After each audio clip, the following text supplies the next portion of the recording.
As long as they don't touch Mad as Hell, I'm happy.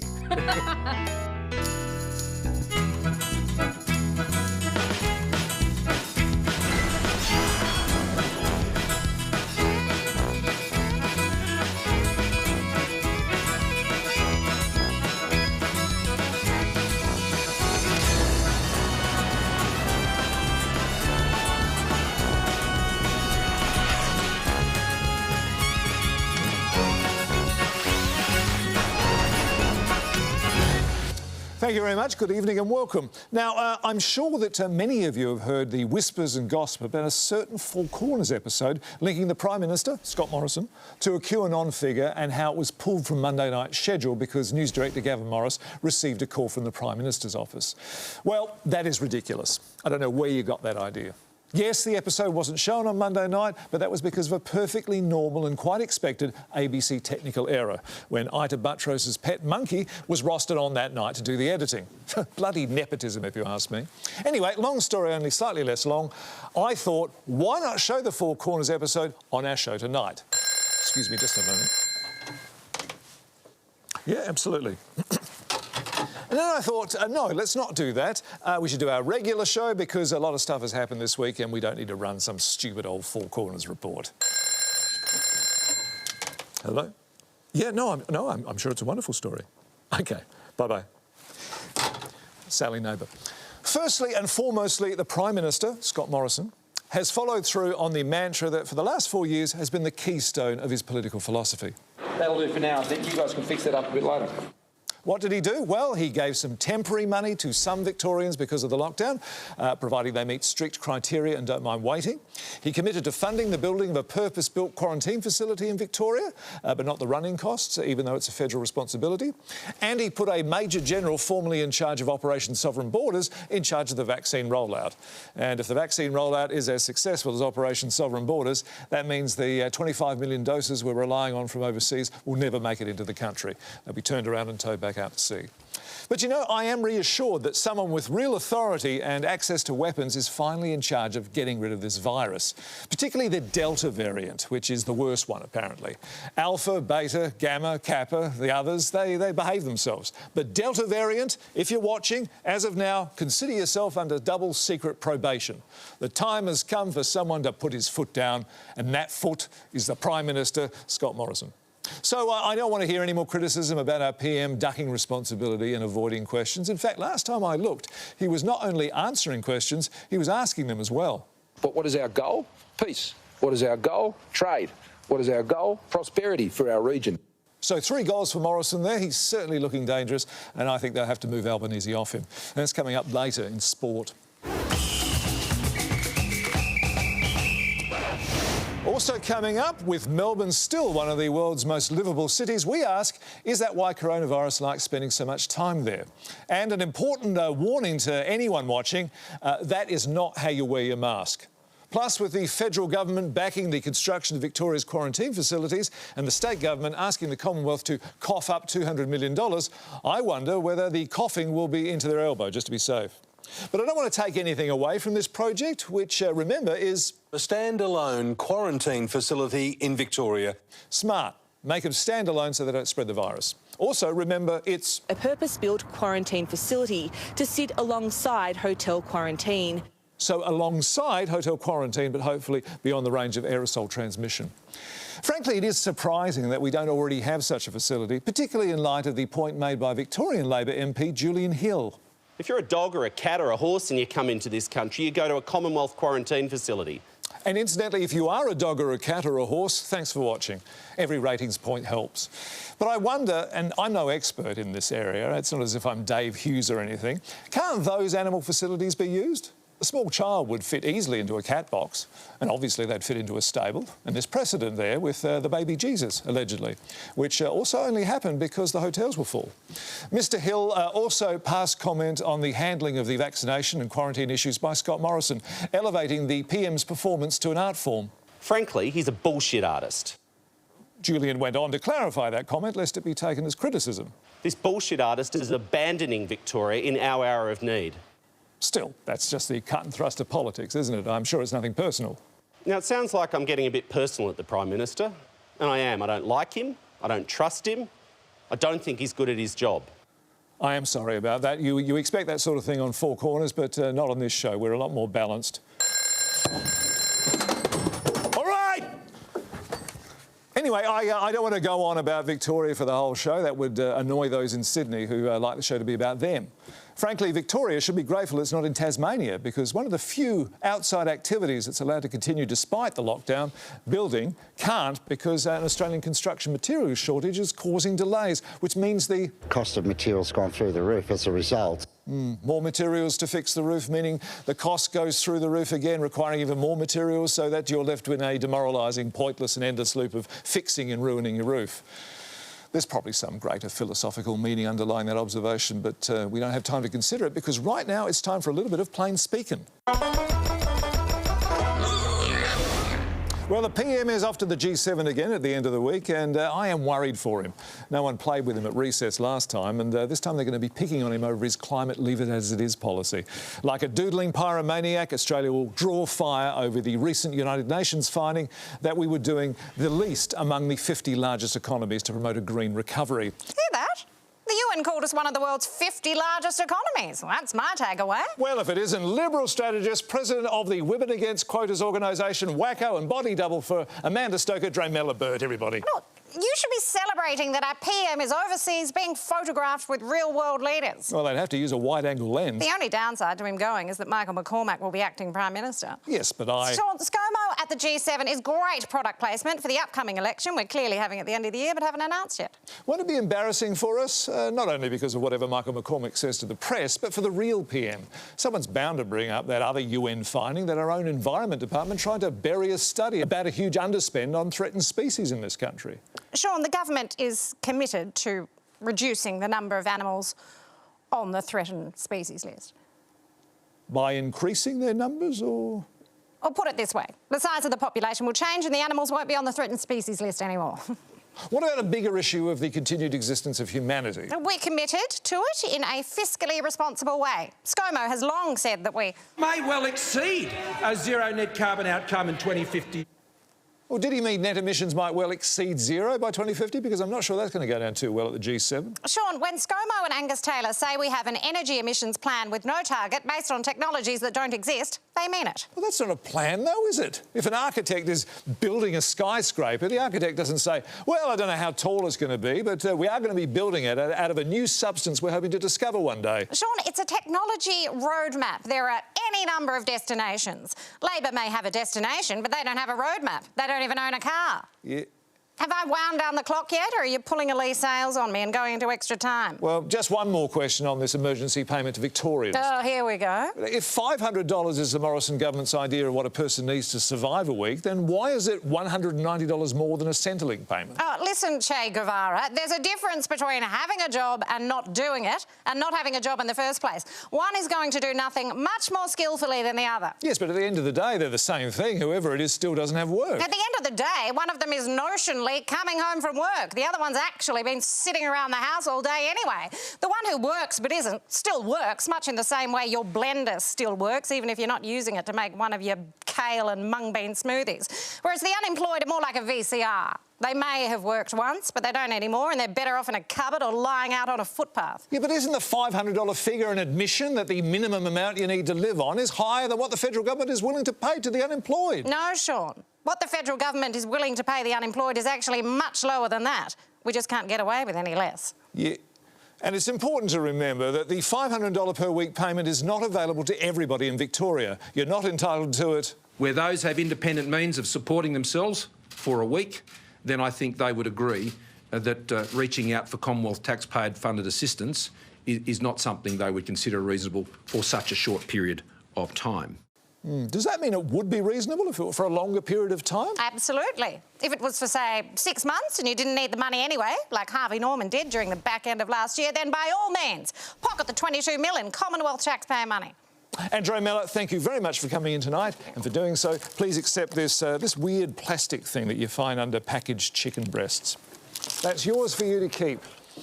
Well, one thing the PM will be talking about at the G7 when he bumps into Emmanuel Macron is our order of French submarines, which are still not ready. Is it time to cancel the order and maybe try something from the German menu?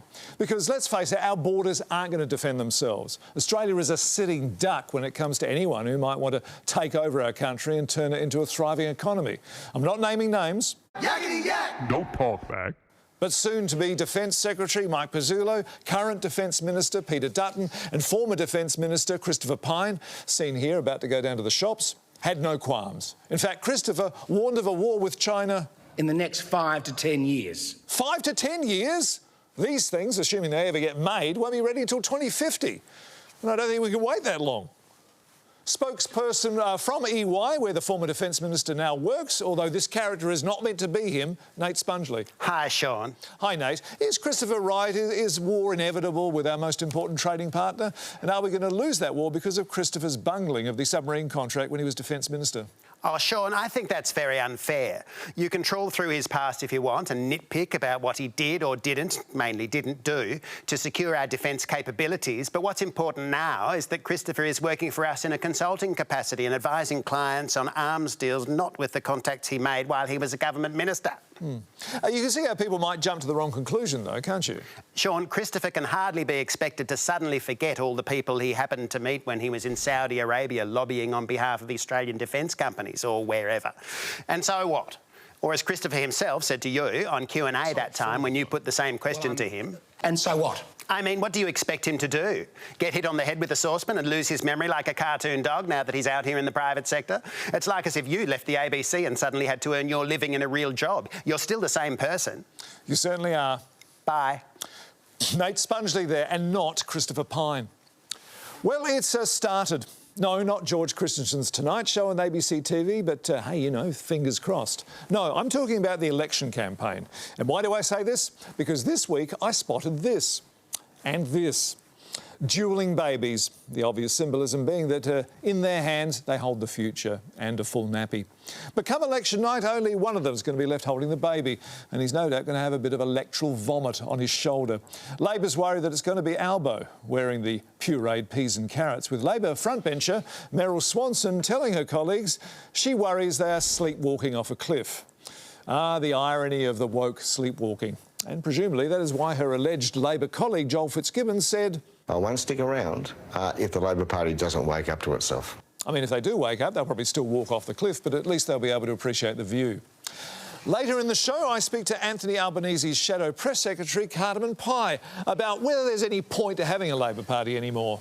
Certainly there's a point, Shaun. It's important in a vibrant democracy to have an alternative that challenges the orthodoxy. Well, you're not really doing that, though, are you? You got Joel up in Queensland banging the drum for coal. Your refugee policy is much the same as the LNP's, and you were just as guilty of pork barrelling when you were in power, if you can remember back that far. Yeah, but Shaun, COVID. Yeah, but Shaun, COVID. What about Dunn's wildly overreaching security legislation last year? You waved that through like you were volunteering in the car park at Randwick when the Governor-General arrives. Yeah, but Shaun, you saw what happened when we took actual policies to the election. They crucified us. I can appreciate the tactical advantage during a campaign in not suggesting you'll do anything once you get into office, but given you're not in office at the moment and you don't look like you'll be anytime soon, why aren't you attacking the government for their opportunism, hypocrisy and incompetence? Well, that'd be the pot calling the kettle black. And anyway, we've got loads of ideas and policies and harebrained schemes that'll blow out the budget, assuming it gets to surplus. We just have to keep our powder dry. And then, when they least expect it, boom, we'll blow into pieces. Smart. Well, plus, we want to get rid of Albo sometime and put Tanya Plibersek in, if you get where I'm coming from. What, your nose? Yeah. Come the revolution, comrade! Yeah, well, as long as the ABC's looked after. And before we go to the break, just a word about the defamation trial being brought by decorated soldier Ben Roberts-Smith, with the court expecting to hear from several military witnesses known as Person 5, Person 11, Person 17 and Person 29, along with supplementary Persons 3 and 12. Hope they were your winning numbers. Enid, how would you like to mount a cover-up of the misuse of ministerial discretion when awarding government grants? Which department? Never you mind! Just leave the title page blank and we'll fill it in just before we shred it. Oh, shuzbutt. We've had another brownout, sir. Shall I blame the state Labor governments? Is the Pope Argentinian? I'll check, sir. Shall I mount another feasibility study into another coal-fired power plant, my dread lord? Only if it's in a marginal seat.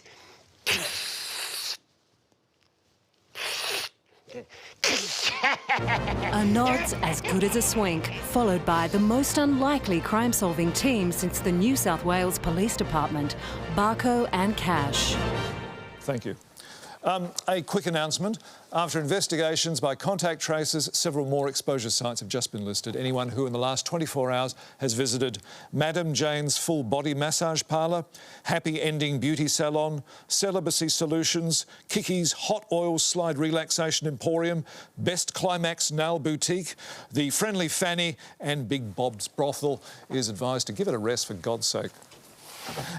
Sorry, I just better check upstairs before we do the next piece, if that's all right. It's ringing. Oh, hi, Ita. We just want to make some jokes about former Victorian Liberal Party President Michael Kroger. Is that OK with you? Great, thanks very much.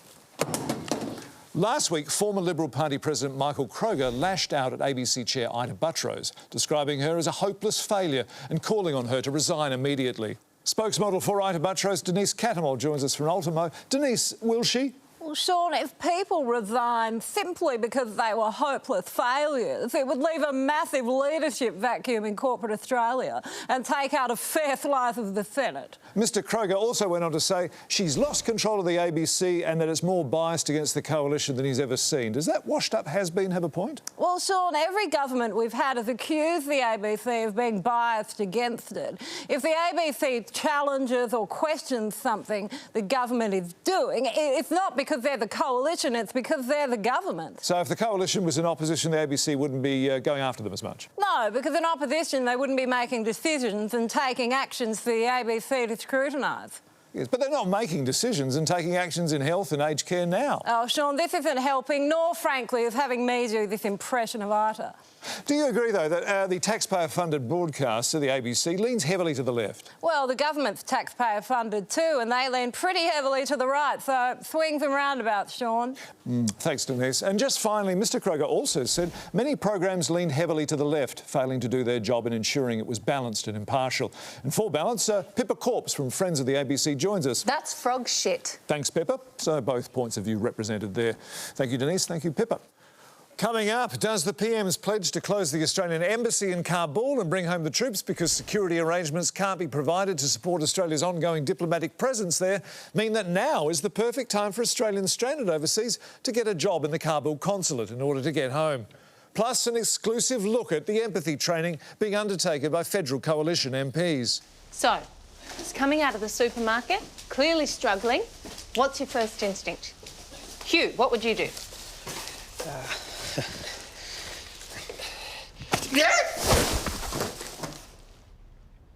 OK, can you see that by doing that you've actually caused him more pain and distress? Yep. Right. So what do you do now? I would laugh at him, and try to steal his shopping. Hey, right, OK. What if it was you on the ground, in pain, unable to get up? What would you want someone to do? Help you up? Or laugh at you and rob you? Help me up. Right. So why wouldn't you do that for this person? Well, because they're not me. Speaking of which, since we were last on air, we sadly lost Micallef Cash as our employment minister, which is a pity. She was always good for a laugh, as seen here, here, here, and perhaps most alarmingly, here. Fortunately, all is not lost. Her position has been taken over by none other than Stuart Robert, whose remarkable ability to hold down any job, despite the shameful litany of cack-handed bumbling that comprises his CV, makes him the perfect choice to put in charge of ensuring all of us are and remain employed. Press liaison officer for Stuart Robert, Ronnie Scrapefoot Bogg. The minister has inherited a whole raft of problems this time round instead of having to bring them on himself. This must make it a lot easier for him. Can I take out the teeth? Oh, yeah, absolutely. Make it a lot easier. Shaun, things can always get worse. Jobs rate is 5.6%, participation rate 66.3%, and these numbers are pleasing but cautiously optimistic. Well, you've quoted some figures there that said something that doesn't quite make any sense. These are questions that will all be flushed out in good time before a policy prescription goes live. However, there are encouraging signs. Highest rate of job advertisements in 12 years, and the anecdotal evidence from employers is that they're even higher, maybe up to 13 years. Well, again, you just said something meaningless and larded some numbers through it. My encouragement to all Australians is that 300,000 people signed up for Job Trainer, 100,000 apprenticeships of which the government is covering 50%, and of course our tracks. Well, any comment on these comments from Stuart Robert defending the government's job seeker hotline, which apparently was inundated with calls, including a vet who dobbed in over a dozen job applicants who falsely claimed to be registered veterinarians? You have to be a vet. You can't be a massage therapist. I'm not letting you operate on my cat. Meaningless phrase, two statistics, empty words of optimism. Oh, so if you're not qualified, or failing that, if you're not even in the boss's prayer group, keep your job application to yourself. Ronnie Scrapefoot bogged there. And later on in the program, a team of experts try and make sense of the minister's logic in this statement. If people who turn up wearing a Superman suit to an interview, and if they're on benefits, we'll intervene. Ronnie. And so we should, Shaun. If they're dressed like Superman, then it's reasonable to assume they are Superman.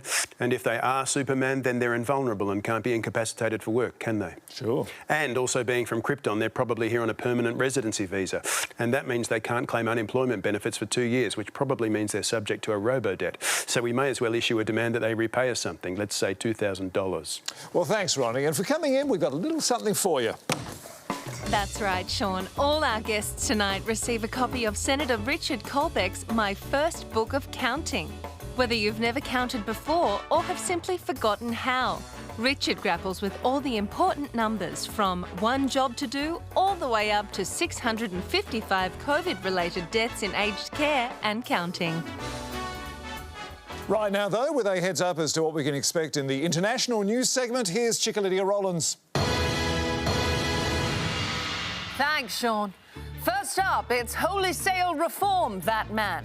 As spiritual leader to millions of Catholics around the world, Pope Francis announces the biggest overhaul of Catholic Church law in over 40 years. The changes mean bishops must take action against clerics who abuse minors and vulnerable adults, as well as those who commit fraud or attempt to ordain women. The Catholic Church really showing its progressive colours there, tackling 3 of the most heinous activities that have cast such a pall over the Church: child abuse, fraud, and allowing a woman to become a priest. Still, that's not an argument for quotas in the Church. Women should only become male priests on merit. Also, da fuck. And new hope for Aussies stranded overseas as reports of possible Qantas bikie smuggling operations, which could possibly see them get home quicker in the colon of a Comanchero. Still more legroom than economy class. Plus, to the blood of my enemies, and China's President Xi Jinping has vowed that his country, China, will from now on project a lovable image of itself, much in the way that Australia likes to project a lovable, harmless, non-threatening, almost cognitively impaired image of itself overseas by sending Dan Tehan out to negotiate our trade deals. It's enough to make our cultural cringe want to curl up and die. We take a sneak peek at China's new Ministry of Foreign Affairs spokesperson as they strive to create a credible, lovable and respectable image of China to publicise its wisdom and its plans. Hi, everyone okay? Great. Just a few words about China before I take your questions, if that's cool. In the worlds before China, a primal chaos reigned, OK? Heaven sought order, but the phoenix can only fly when its feathers are grown. Don't worry if you can't get all this down. We've got a press kit for you to learn at the end. So the 4 worlds formed again and yet again.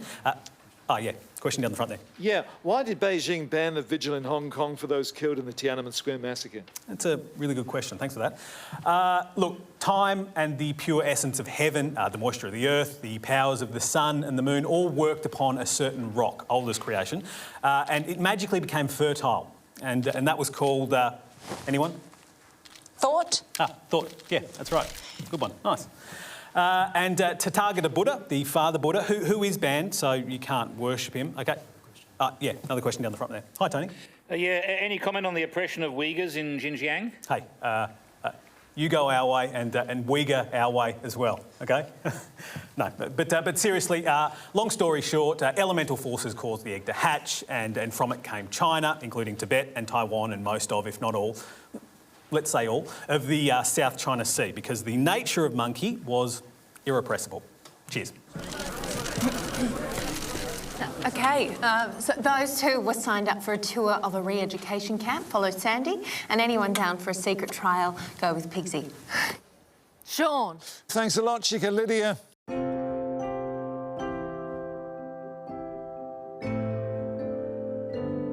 Join us on an immersive 8-hour virtual journey through regional Australia.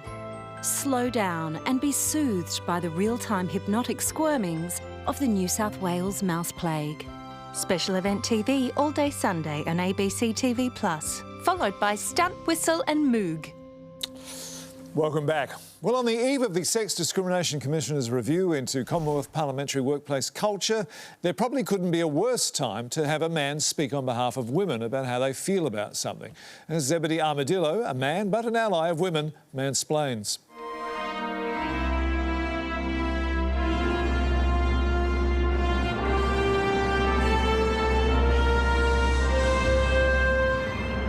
Women, do they even exist? And if they do, should they be put on a pedestal? If only so they can reach the glass ceiling. But what good are handprints on the underside of the floor on which stride the patriarchy like a colossus? Why even have a glass floor? Isn't it dangerous given the weight of the colossus? Wouldn't it be better for such a load-bearing surface to be made of reinforced concrete? Aesthetically, of course, that might cause problems as a glass floor or ceiling, depending on your perspective, allows for natural light to fill the space. Although, of course, the heating or cooling of whichever level you're on ends up being more expensive. Rancid Cream is in charge of HR at the Box Hill TAFE Young Liberals. He, or she, claims to be gender blind when it comes to recruitment. Well, I don't see sex when I'm branch stacking. I turn away. It doesn't matter, nor should it matter, about which notes you're playing on the keyboard of your whatever biological organ or organs that you happen to have plugged into the speaker, as they say. Who says that? It doesn't matter. This isn't about gender, it's about numbers. As long as you're alive, we want you in our party. And even if you're not, that's not necessarily fatal to you performing a vital function in our fight to keep Labor and whichever faction of our own party is standing in our way out of office.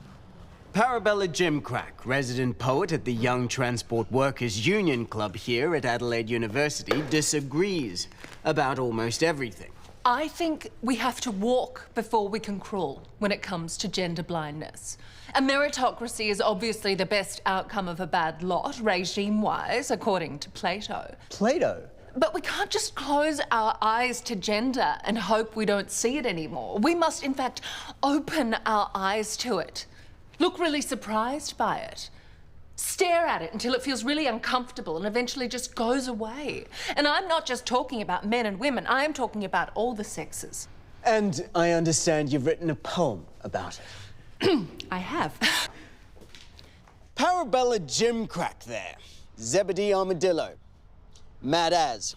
Oh, gee, Big Brother's gone downhill, isn't it?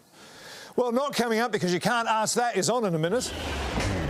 New power plant bridges the divide between renewables and dangerous carbon emissions, and ABC journalism under attack from the right.